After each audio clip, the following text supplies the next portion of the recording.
అందరికీ నమస్కారం. ఇప్పుడు ప్రెస్ కాన్ఫరెన్స్ పెట్టింది ఎందుకంటే నిన్న చంద్రబాబు నాయుడు ఇక్కడ ఇంకోళ్ళు కార్యక్రమానికి వచ్చి ఆవాకులు చవాకులు పేలి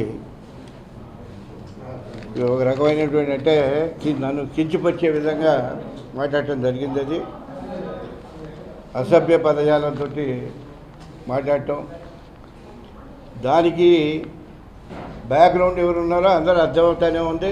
పక్కన స్లిప్పులు తీసుకొని అది కూడా చెప్పని జాత కాలేదు. అది ఆయన ఇచ్చిన స్టేట్మెంటు చీరాల్లోనంట 2019 వరకు అంటే మన జీవితం మొత్తం మీద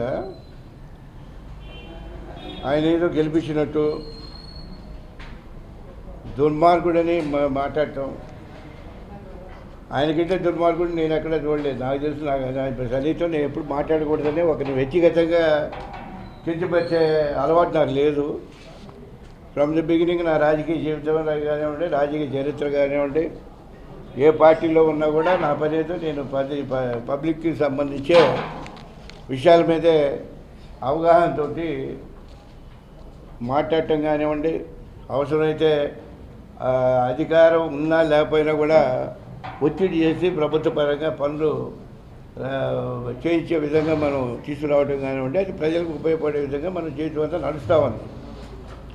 ఈయన సరే చరిత్ర నేను అంత లోతుగా ఎక్కువ బాధలుసుకోలేదు. ఎక్కువ మాట్లాడితే చరిత్ర మొత్తం తీయాల్సి వస్తుంది. అది కొంతవరకే నేను మాట్లాడతాను. ఇప్పుడు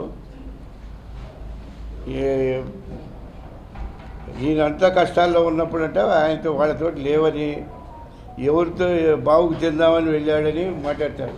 ఇట్లాంటి తుచ్చమైనటువంటి నీచ బుద్ధులు ఆయనకున్నాయి, కానీ నాకు లేదు. నాకు ఎప్పుడు కూడా నేను ఒకటి ప్రాపకం కోసం ప్రాకులాడేవాడిని కాదు, అదేవిధంగా బావుకు చెందామని వెళ్ళేవాడు కాదు. నీ చరిత్ర ఏందో నా చరిత్ర రా, ఓపెన్ ఛాలెంజ్ చేద్దాం, కూర్చుందామని మాట్లాడదాం. I'm ready any time anyway. నీ ఆఫీసులో రమ్మన్నా వస్తాను నేను. తప్పుడు మాటలు నాలుక నోరు ఉందని చెప్పని పబ్లిక్ లెట్టిల్లాగా దాన్ని మామూలుగా మాట్లాడటం అనేది అది సహించేటటువంటి విషయం కాదు. యువతల వాళ్ళ క్యారెక్టర్ కూడా ఎంతో చూసి మాట్లాడాలి. ఇట్లాంటి దుర్మార్గ ఆలోచనలో పక్కన స్లిప్పులు తీసుకొని మాట్లాడటం, అది నేను దాన్ని తీవ్రంగా ఖండిస్తా ఉన్నాను.